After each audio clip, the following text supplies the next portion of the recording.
क्या आप किसी को डेट कर रहे हो?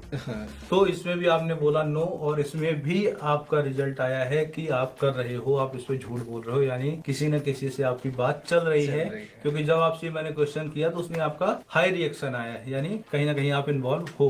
और ये क्लियर इंडिकेशन। फिर आपका जो रिलेवेंट, आपने किसी लड़की के डीएम को पढ़कर फ्लर्ट किया है, तो इसमें भी बहुत क्लियर कट आया है कि आपने फ्लर्ट किया है, क्योंकि आपने बोला है नो बट आंसर आ रहा है यस। तो ये क्लियर इंडिकेशन और ये है कि तीनों आप बार झूठ ऐसा बोल रहे है। हैं। यस। तीनों बार आया है, इसका मतलब कहीं ना कहीं आप देखो बात तो करी है, हाँ।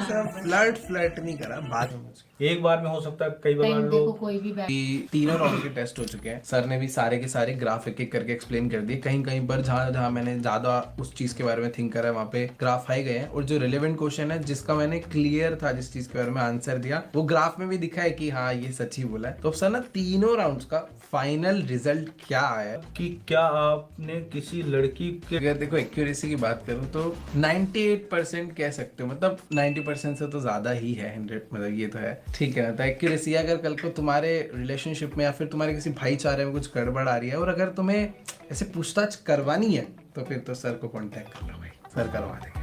अब सर आप बताओ।